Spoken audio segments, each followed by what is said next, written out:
आज से पहले हमने सोचा था कि पढ़ने का इतना कुछ है वायुमंडल के अंदर। हम तो ये सोचते थे कि ऊपर आसमान है, बादल है, नीचे धरती है, बीच में हम है और हमारी गाय भैंस है और कोई नहीं। ठीक है, बहुत सारी चीजें बेटा जो पढ़नी होती है। चलो अब अपन बात करें बेटा मौसम के घटकों की। ठीक है, कंपोनेंट्स ऑफ वेदर। हमने बात करी कितने हैं, अलग अलग हमारे सूर्य की विकिरण आ गई, तापमान आ गया, बारिश आ गई, वायु दाब आ गया, आर्द्रता आ गई। ठीक है, ये सारी चीजें उनको हमें पढ़ना है। तो सबसे इंपॉर्टेंट जो उसके अंदर है वो कौन सी है बेटा, सोलर रेडिएशन, या फिर आप इसको हिंदी में कहना चाहे क्या कहेंगे, सूर्य विकिरण कहेंगे। क्या कहेंगे बेटा, सूर्य विकिरण। चलो फिजिक्स पढ़ी है तुमने 10वीं तक, 10वीं तक पढ़ी है ना, तब तक भी नहीं पढ़ी?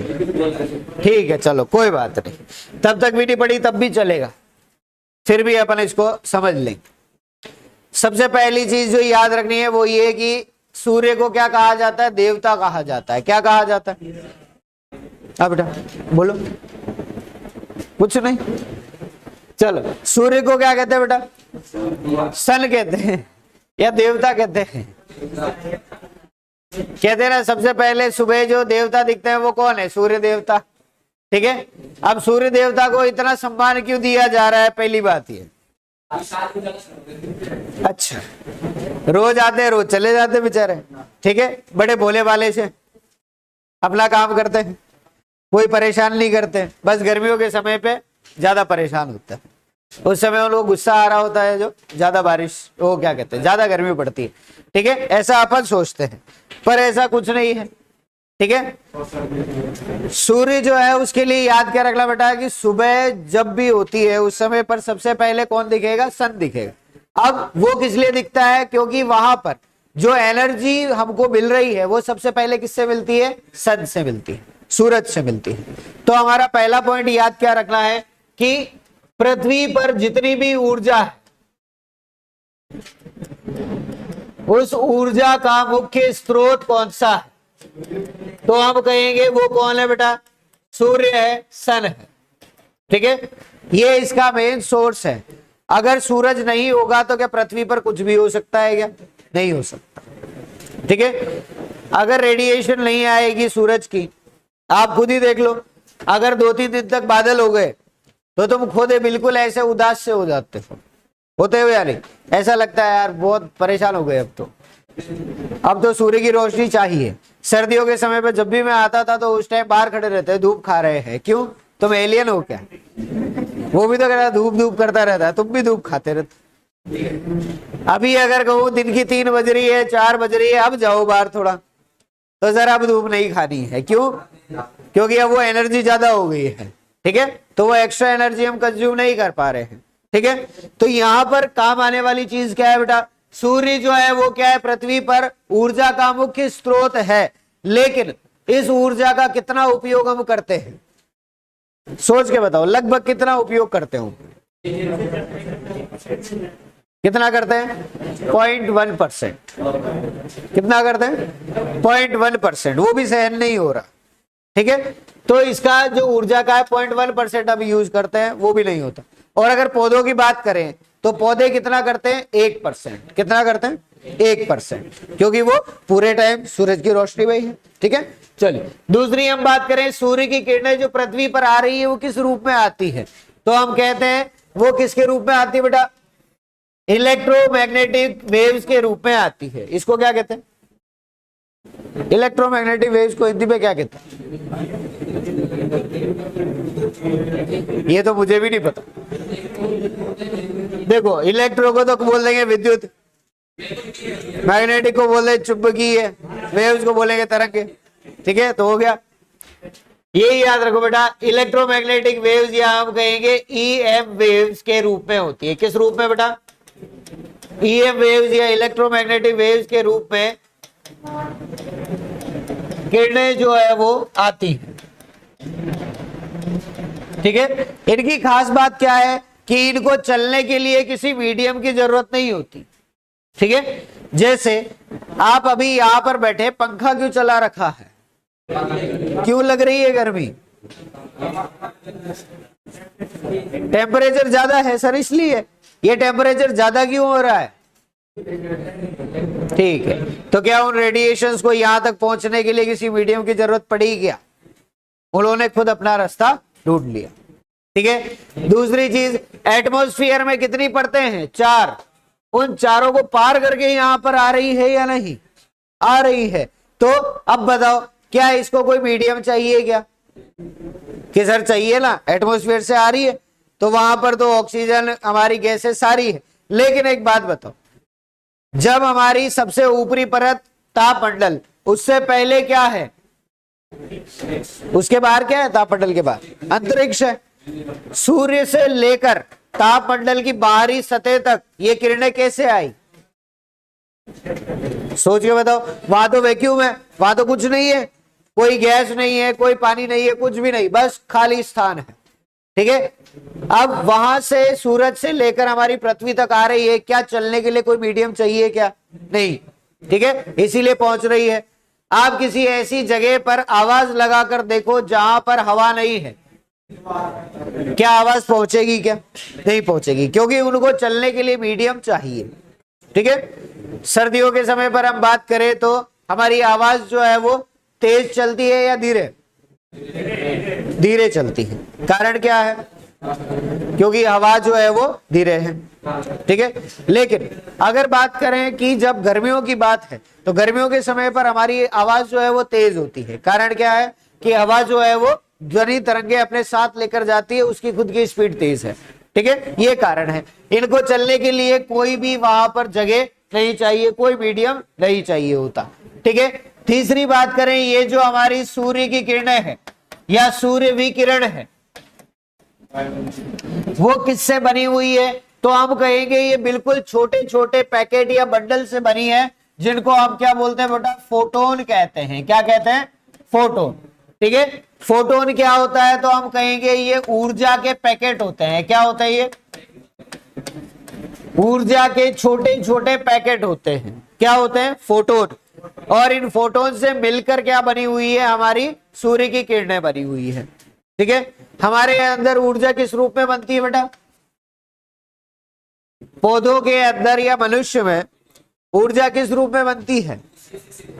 एटीपी के रूप में। किस रूप में? तभी तो उसको बोलते हैं energy currency of a cell. ठीक है, एक सेल की मुद्रा कही जाती है ऊर्जा की। कौन कही जाती है बेटा? एटीपी कही जाती है। ठीक है, यहां पर बिल्कुल वही एटीपी का काम जो है वो कौन कर रहा है? फोटोन कर रहा है। ठीक है, जितना ज्यादा फोटोन हम एब्जॉर्ब करेंगे उतनी ऊर्जा हमें मिलेगी। ठीक है, नेक्स्ट बात करें यहां पर कि जो हमारी सूर्य विकिरण है, ठीक है, उस सूर्य विकिरण को मापने का जो हमारे पास इकाई है, ठीक है, किसकी इकाई बेटा? उसको मापने की इकाई कौन सी है? तो वो क्या है? लक्स है। कौन सी है? लक्स। ठीक है, लक्स क्या है? अरे साबुन नहीं, क्या है? साबुन है। ठीक है, यंत्र नहीं, इकाई है। यंत्र हम बाद में बात करेंगे, यंत्र भी आएंगे इसके अंदर। ये इकाई है, यूनिट है। किसकी? हमारे जो सूर्य विकिरण है उसको मापने की यूनिट कौन सी है? लक्स है। ठीक है, नेक्स्ट बात करें बेटा इसके अंदर कि जो सूर्य विकिरण पृथ्वी पर आ रही है उसको पृथ्वी की बाहरी सतह पर पहुंचने में कितना टाइम लगता है? ठीक है, तो हम बात करेंगे कि सूर्य से लेकर जब वो पृथ्वी पर आई है तो वहां पर उन्हें समय कितना लगेगा? तो हम कहेंगे 8.3 सेकेंड का जो है टाइम लगता है। सेकेंड क्या? मिनट का टाइम। ठीक है, इसका मतलब क्या हुआ? करीब 8.5 मिनट। कितने मिनट हो गए? 8.5 मिनट। ठीक है, 8 मिनट और 30 सेकेंड। कई जगह बुक्स के अंदर 8 मिनट और 10 सेकेंड भी लिखा हुआ है। ठीक है, तो लगभग हम कह सकते हैं कम से कम 8 मिनट तो चाहिए। और हमारी ये जो सूर्य की किरणें, उनकी जो गति है वो कितनी होती है? किसी को ध्यान है? कितनी स्पीड होती है? ऑप्शन क्या? एक ही चीज है वो, जो किसी एक बहुत महान वैज्ञानिक ने बताई थी। कितनी बताई थी?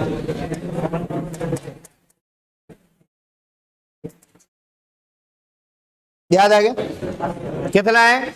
3 × 10⁸ मीटर पर सेकेंड। मतलब 1 सेकेंड में कितने मीटर जाएगी बेटा? 3⁸ मीटर। ठीक है, इसको एक बार आप चाहें तो किलोमीटर में करना चाहें तो 1000 से डिवाइड कर दो, कितना हो गया? 5 आ जाएगा उसकी जगह। ठीक है, तो 5 जीरो का मतलब कितना हो गया बेटा? 4 जीरो में 10,000 होते हैं, 5 जीरो में 1 लाख, तो कितना हुआ? 3 लाख किलोमीटर प्रति सेकेंड। 1 सेकेंड में कितने किलोमीटर जाती है? 3 लाख किलोमीटर जाती है। ठीक है, इतनी तेजी से हम चल नहीं सकते कभी भी। अगर चलेंगे तो हमारे शरीर का इतना सा भी टुकड़ा नहीं बचेगा। ठीक है, तो ये नहीं सोचना कि ये इतनी स्पीड से मैं भी चलने लग जाऊं।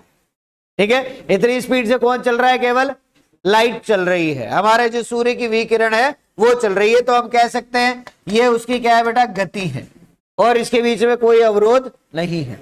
ठीक है, नेक्स्ट बात करें यहां पर कि सूर्य विकिरण है वो कहां पर यूज होती है, तो आप जानते हैं, लिखने की जरूरत नहीं है। सूर्य विकिरण का सबसे जरूरी काम क्या है पृथ्वी पर? ऊर्जा का। ऊर्जा किसके लिए? बिल्कुल, सबसे पहले किसके लिए? फोटोसिंथेसिस के लिए, प्रकाश संश्लेषण के लिए। तो सूर्य की विकिरण जो है वो किसमें काम आती बेटा? प्रकाश संश्लेषण में काम आती है, जिससे ये पृथ्वी चल रही है। अगर फोटोसिंथेसिस नहीं होगा तो पौधों का खाना नहीं बनेगा, और पौधों का खाना नहीं बना तो उनको खाएगा कौन? ठीक है, और उनको खाने वाला ही नहीं बचा तो पृथ्वी पर बचा कौन? फिर कोई भी नहीं। ठीक है, तो इसीलिए जरूरी किसके लिए? फोटोसिंथेसिस के लिए। दूसरी हम बात करें, सूर्य की विकिरण जो है इसकी वजह से पृथ्वी पर तापमान बढ़ता है, कम होता है ना? अरे दोनों चीजें होती है। अगर ज्यादा होगी सूर्य की विकिरण तो बढ़ेगा, अगर कम है तो घटेगा, यही बात हो गई। ठीक है, तो इसकी वजह से क्या होता है? हमारे यहाँ पर मौसम और जलवायु डिसाइड होती है। ठीक है, रेगिस्तान की बात करें तो वो पूरा खुला एरिया है, वहां पर कोई पेड़ पौधे भी नहीं है, वहां पर सीधा धरती जो है उस पर क्या हो रहा है? सूर्य की किरणें गिर रही है ना? तो वो जितना होगा उतना एब्जॉर्ब कर लेगी, तो तापमान क्या हो गया? बढ़ गया। आप बात करो हिमालय की, तो वहां पर पहाड़ है वो कैसे? तिकोने हैं। ठीक है, वहां पर बर्फ हो रहा है, तो वहां पर सूर्य की विकिरण गिरेगी लेकिन वापस चली जाएगी। क्यों जाएगी? आगे बात करेंगे। तो वहां पर कम सूर्य की किरणें हैं, इस वजह से तापमान कम है। ठीक है, अब वो कम तापमान से ज्यादा तापमान की ओर हवाएं चलती हैं। पता है क्या? शीतलहर। शीतलहर नाम सुना है ना? क्यों चलती है बेटा? गाना है ना, क्यों चलती है पवन। हाँ, तो वो क्वेश्चन है, वो क्वेश्चन पूछ रहा है। कौन सी मूवी है वो? कहो ना प्यार है, उसमें है ना ऋतिक रोशन। नहीं कहूंगा, क्यों कहूं मैं? तो ऋतिक रोशन उसमें ये गाना गाता है कि क्यों चलती है पवन, तो उसको आंसर देना चाहिए बिकॉज ऑफ टेम्परेचर डिफरेंस। ठीक है, तो ये जो हमारे तापमान का यहाँ पर जो फेर बदल हो रहा है उसकी वजह से हवाएं चलती हैं और उसकी वजह से मौसम बदलते हैं। ठीक है, ये कारण होता है बेटा। तो उसके लिए उत्तरदायी कौन है? सबसे ज्यादा सूर्य की किरण। समझ में आ गई बात? इन सब के लिए सूर्य जो है वो जरूरी है। आगे बात करें, कुछ कॉन्सेप्ट और है। पहला कि पूरे दिन में सबसे कम तापमान कब होता है? सुबह कितने बजे? लगभग 4 बजे के आसपास। ठीक है, वो 4 से 4:30 भी हो सकता है, 3:30 से 4 भी हो सकता है, लेकिन 4 बजे के आसपास। तो हम कहेंगे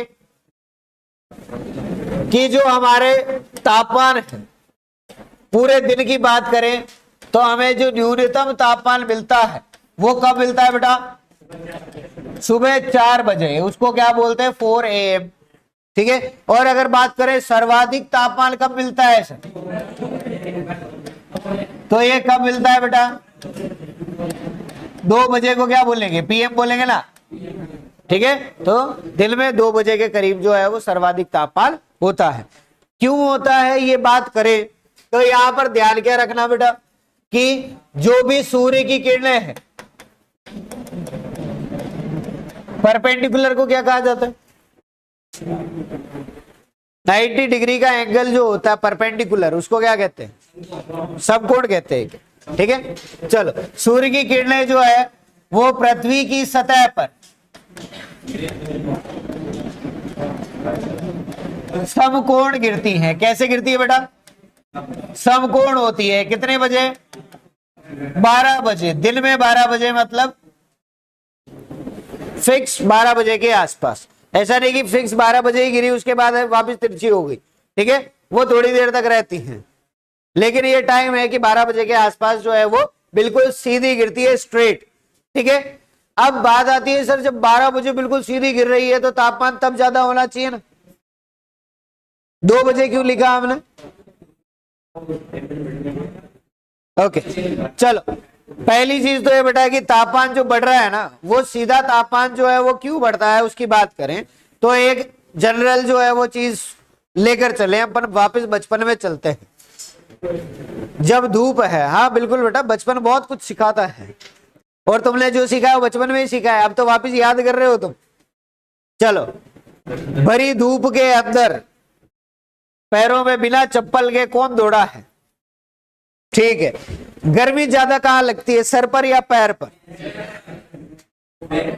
ठीक है, आ गया आंसर। गर्मी ज्यादा किसकी वजह से हुई? धरती की वजह से। किसकी वजह से? धरती की वजह से। तो 12 बजे सूर्य की किरणें सीधी तो गिरती है, लेकिन उस समय पर धरती उसको क्या कर लेती है? एब्जॉर्ब कर लेती है। क्या करती है? एब्जॉर्ब कर लेती है। लेकिन जब हमारे वातावरण से ज्यादा गर्म हो गई धरती तो वो वापस उसे क्या करती है? एमिट करने लगती है, उसको परावर्तित करती है। उस समय पर गर्मी बढ़ती है। ठीक है, 12 बजे इतनी गर्मी थी क्या? नहीं थी।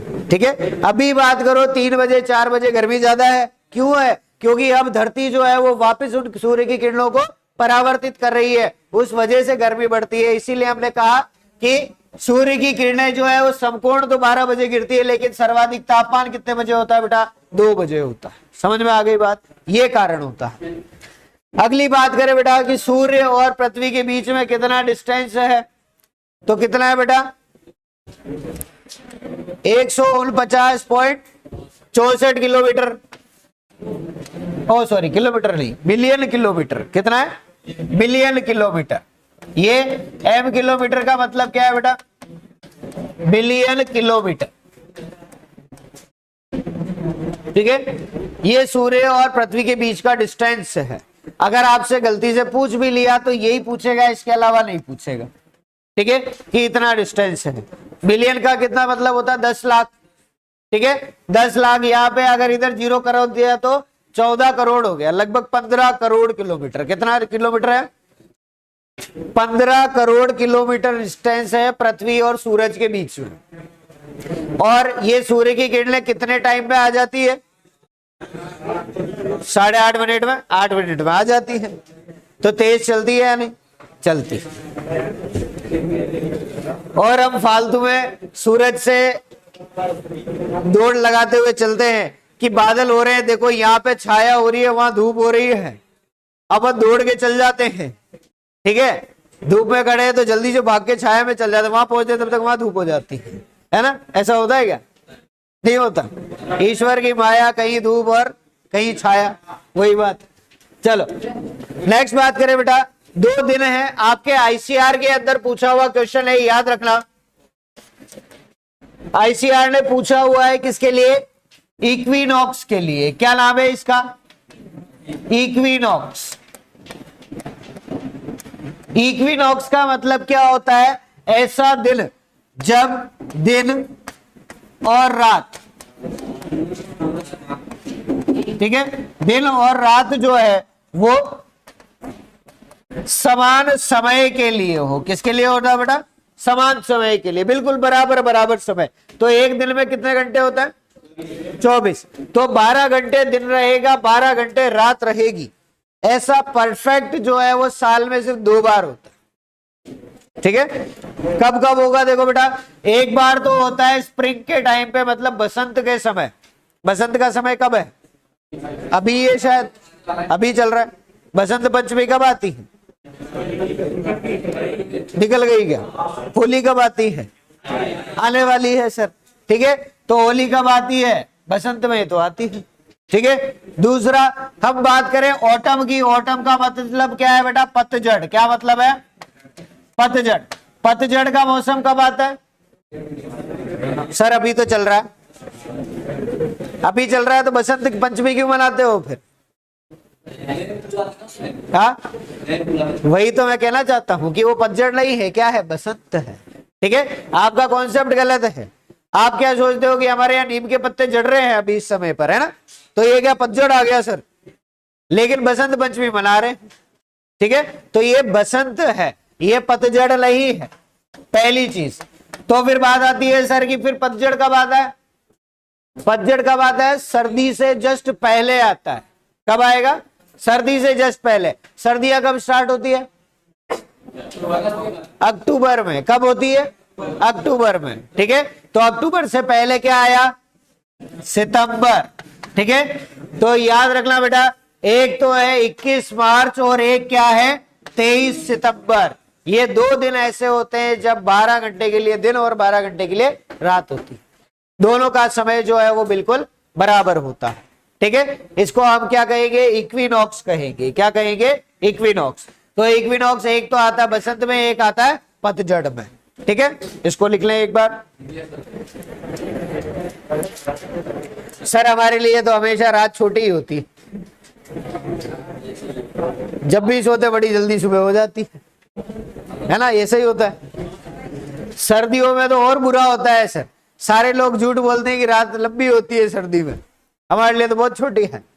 10 बजे सोते हैं, सुबह 5 बजे ऐसा लगता है कि अभी 4 घंटे सोए हैं, तो फिर वापिस हो जाते। यही होता है ना? बस गर्मियों में बहुत अच्छा रहता है, गर्मियों में वैसे ही नींद नहीं आती और ज्यादा नींद आती है, पर गर्मियों में दिन में नींद ज्यादा आती है। और जिस दिन छाछ पी ली सर, उस दिन तो पूछो ही मत। और उस दिन जो आपने क्लास रख ली, फिर तो पूछो ही मत। फिर तो ऐसा होता है कि इधर आंखें खुली हुई है पर मन सोया हुआ है ना? ऐसे ही होता है। चलो, मुझे पता है तुम्हारी मन की जो भावना है, सब समझता हूं। ठीक है, चलो चलो अगले जो हमारा कॉन्सेप्ट है बेटा वो क्या है? सोलर कांस्टेंट, या फिर इसको क्या कहा जाता है? सोलर स्थिरांक कहा जाता है। क्या कहा जाता है बेटा? सोलर स्थिरांक कहा जाता है। ठीक है, कांस्टेंट क्या होता है पहले तो ये बता दो मेरे को।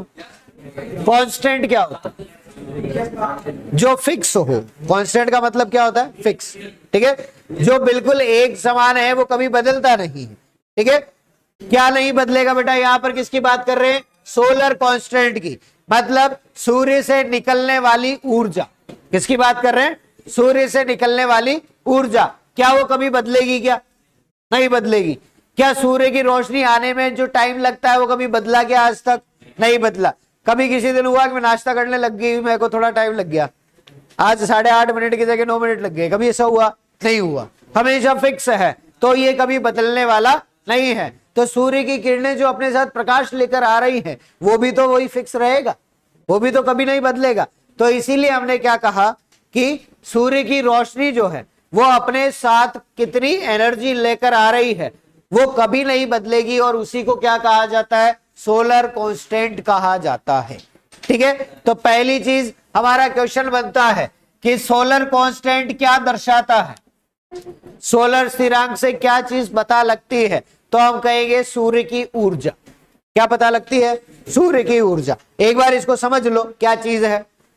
अच्छा कॉन्सेप्ट है, काम आएगा समझने में और समझाने में, क्योंकि इसको ज्यादातर अपन यूज नहीं करते। हमारे टोटल परतें कितनी है बेटा? 4 है। ठीक है, 4 परतें बना ली। अब सूर्य जो है वो कहां पर है? यहां पर कहीं होगा बेटा। ठीक है, हमने मान लिया 12 बज रही है अभी दिन की, सूर्य जो है वो बिल्कुल ऊपर है 90 डिग्री पर। ठीक है, मानने के लिए कहा है, ठीक है, और फिर भी यकीन नहीं होता, घड़ी पीछे कर लो, ठीक है। अब यहां से अगर हम बात करें कि सूर्य की किरणें जो है वो डायरेक्ट जब गिरेगी तो हम कहेंगे कि ये 90 डिग्री का एक एंगल बनाएगी, नहीं बनाएगी? बनाएगी। ये हमारी पृथ्वी की सतह है, यहां से जो एंगल बनेगा बेटा, ये एंगल कितना बनेगा? 90 डिग्री बनेगा। होगा या नहीं? समझ में आ गई ये चीज? तो ठीक है। तो जैसे ही सूर्य जो है वो बिल्कुल 12 बजे परफेक्ट हमारे सर के ऊपर है, उस समय पर जितनी रोशनी गिर रही है वो अपने साथ ऊर्जा लेकर आएगी या नहीं आएगी? लेकर आएगी सर, ठीक है। तो पहला क्या हो गया? फर्स्ट हमारी जो कंडीशन है इसको मापने की, वो क्या है कि सूर्य की किरणें कैसी होनी चाहिए बेटा? 90 डिग्री पर गिरनी चाहिए। किस पर गिरनी चाहिए? 90 डिग्री पर।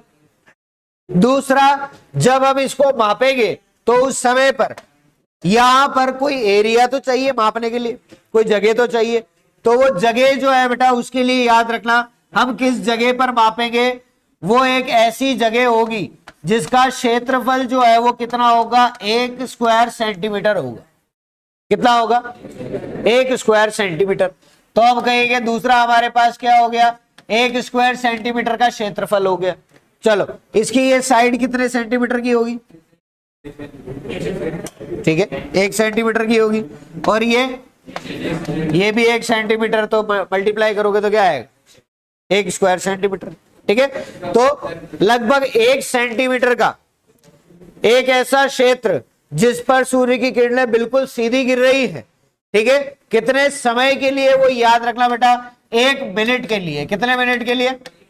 1 मिनट के लिए वो किरणें अपने साथ कितनी ऊर्जा लेकर आती है, उसको क्या कहा जाएगा? Solar constant. क्या कहा जाएगा?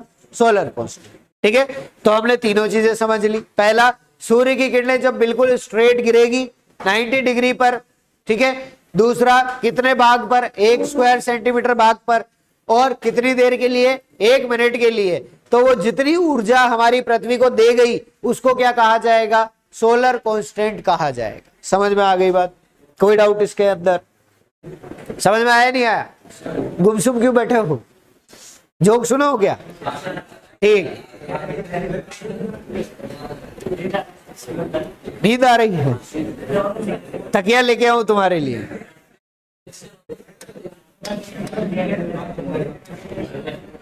चलो, एक बार के 2 दोस्त थे, 2 ही दोस्त थे, बहुत अच्छे दोस्त थे, ठीक है, तुम्हारी तरह सारे तुम जो ऐसे। अब हुआ क्या कि वहां पर दोनों आलसी थे तुम्हारी तरह, ठीक है। तो वो एक पेड़ के नीचे सो रहे थे, यही गर्मी का टाइम, ठीक है। तो पेड़ के नीचे आराम से सो रहे थे भाई। अब आलसी तो थे ही, तो एक ने कहा यार तकिया नहीं है, उसने कहा कोई बात नहीं ऐसे सो जा। फिर दूसरे ने देखा यार ये बिना तकिया के सो रहा है तो मैं कौन सा नवाब हूं, मैं भी ऐसे सो जाता। तो दोनों आराम से ठंडे छाव में आराम से लेटे हुए आराम से बस सो रहे थे। इतने में क्या होता, पेड़ पे से एक जो नहीं बंदर नहीं आम गिर जाता है, ठीक है। गर्मियों का मौसम है, ऐसा नहीं गर्मियों के मौसम में कहो और कहो एप्पल गिर गया तो गलत बात होगी। तो आम गिरा, आम गिरा। तो एक दोस्त ने कहा यार आम गिरा है, तो कहता है हाँ मुझे भी ऐसे ही लगता है। तो कहता है यार उठाकर दे देना। तो कहता है ठीक है उठाकर देता हूं। नहीं दिया उसने। थोड़ी देर बाद फिर वापस उसने रिक्वेस्ट करी, सगा यार वो आम गिरा था वो दे तो दे। वापस देता हूँ, वापस हो गया। 2-3 बार ऐसा हुआ। फिर बड़े आलसपन से वो जो दूसरा दोस्त था उसने फिर वापस रिक्वेस्ट करी, यार आम गिरा है एक बार दे तो दे, भूख लग रही है। क्या यार मुझे भी भूख लग रही है। अब दोनों के दोनों फिर भी आराम से वहीं बैठे हुए हैं। इतने में एक बंदर आता है, वही जिसकी बात तुम अभी कर रहे थे, और वो आम उठाकर ले जाता है, ठीक है। अब वो ले गया। अब दोनों के दोनों लड़ने लग जाते हैं कि मुझे भूख लग रही थी, तूने मेरी हेल्प नहीं करी, तू मेरा दोस्त ही है, तू मेरा दोस्त नहीं है, ठीक है। इस तरह से फिर वापिस क्या कहते हो, वाह ठीक है वापिस हो जाए, एक आम और गिरेगा तब उठेंगे, ठीक है। ये जोक नहीं था, ये सत्य है जीवन का, ठीक है।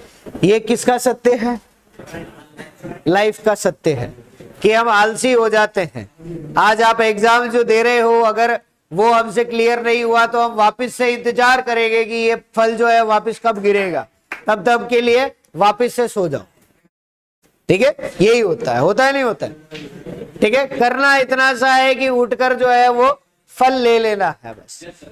तो आपको क्या करना है, थोड़ा सा जागरूक होकर अपना सिलेक्शन करा लेना है। नहीं कराओगे तो पता है क्या होगा, 2 दिन तो तुम उदास रहोगे, एक टाइम खाना नहीं खाओगे, ठीक है, फिर बाहर जाके पानी बताशे खाओगे, ठीक है, फिर उसके बाद मम्मी कुछ कह देगी तो मुंह फुला लोगे, 2 दिन तक मम्मी से बात नहीं करोगे, पापा कुछ कह देंगे दोस्त के घर चल जाओगे, 2-4 दिन निकले फिर पापा कुछ सोचेंगे यार नहीं हुआ कोई नहीं, इसको वापस कराना तो पड़ेगा, है ना, जिम्मेदारी है हमारी कि इसको पढ़ाना तो है, तो फिर वापस तुम्हें भेज दिया जाएगा। फिर तुम वापस मजे में कि वाह क्या मजे, अब तो वापस उदयपुर आ गए, सिलेक्शन नहीं हुआ कोई बात नहीं, उदयपुर तो आ गए वापस, है ना। तो फिर वापस 2-4 दिन पढ़ने की लगन रहती है, इस बार तो सिलेक्शन करा के ही रहूंगा, सिलेबस निकाल के दीवार पे चिपका देंगे, ठीक है, टेबल में जो है वो गांधी जी की फोटो लगा देंगे, आज से लड़ाई झगड़ा सब बंद, आज से बस जय राम जी। एक मूर्ति ले आएंगे, एक फोटो ले आएंगे कि नहीं आज से भगवान की रोज पूजा करूंगा, ठीक है, पढ़ने बैठेंगे, 2 दिन निकले, 4 दिन निकले, हफ्ता भर निकला, उसके बाद वो तस्वीर लाए थे वो भी धूल, उस पर भी धूल चढ़ जाती है, वो साल भर नहीं उतरती वापस, वो सिलेबस लगा था वो भूल जाते हैं कौन से एग्जाम का है, वो जेट का था कि आईसीआर का था, किसका था पता नहीं, और उसके बाद वापस वही हाल होता है, फिर याद आता है कि यार वापस वही तो हो गया, पूरा साल वैसे चला गया। तो ये आलस है ना, तो ये 2 दोस्तों का आलस है। अगर एक भी उठकर ये कह दे कि तू खुद उठ जा और वो लेके आ जा, और नहीं लेके आया तो मैं तेरे लिए तैयार हूं, मैं तुझे उठाकर भेज दूंगा, तो दोनों का काम हो जाएगा, दोनों मिल बांट के आराम से उसको खा लेंगे, यही चीज होगी। तो ये आपके दोस्तों की बात है, आप सब जो आपस में बैठकर एक दूसरे को अपने दांत दिखाते रहते हैं, ठीक है, बंदरों को देखा तुमने कभी, बंदरों को देखा है, उसको गुस्सा आता है या हंसी आती है वो दांत दिखाता है ना, होता है ना, तुम भी ये करते हो आपस में। सर ने कुछ जोक मारा तो पहले तो हंसेंगे, उसके बाद एक दूसरे को देखेंगे फिर हंसेंगे, यार मजा आ गया आज, तो यही होता है। तो इसकी जगह अपने आप को थोड़ा सा सीरियस बनाकर और अच्छा करो, ठीक है। बाकी नेक्स्ट क्लास में बात करते हैं, नेक्स्ट क्लास में क्या, पहले इसको कंप्लीट ही कर लें, ठीक है। चलो अब यहाँ पर डेफिनेशन लिख लें बेटा एक बार इसकी, कि डेफिनेशन क्या है। तो डेफिनेशन क्या हुई इसके, हम कहेंगे कि यह सौर ऊर्जा की मात्रा है, किसकी मात्रा है बेटा, सौर ऊर्जा की मात्रा, ठीक है, जो कितने समय में गिरी है, 1 मिनट में, ठीक है, कितने एरिया पर गिरी है, 1 स्क्वायर सेंटीमीटर में। तो हम कहेंगे जो कहां पर गिरी बेटा, 1 स्क्वायर सेंटीमीटर क्षेत्रफल पर, कौन से क्षेत्रफल पर, 1 स्क्वायर सेंटीमीटर क्षेत्रफल पर 1 मिनट में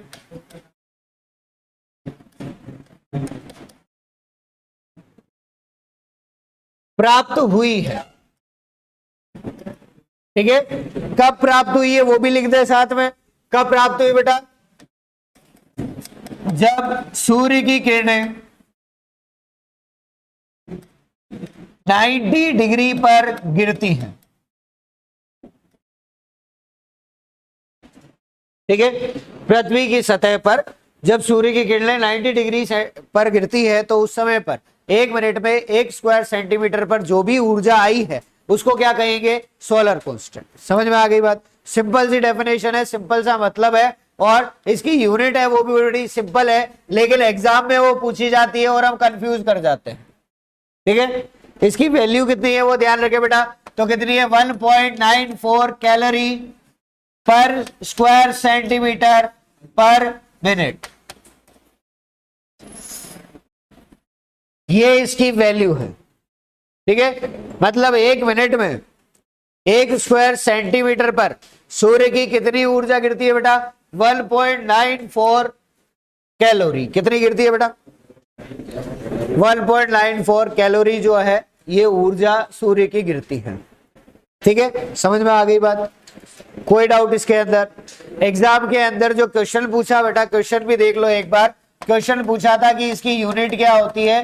पहला ऑप्शन हमको दे दिया है इसके अंदर किलो कैलोरी पर स्क्वायर सेंटीमीटर पर सेकेंड। ठीक है, दूसरा ऑप्शन दे दिया कैलोरी पर स्क्वायर सेंटीमीटर पर सेकेंड।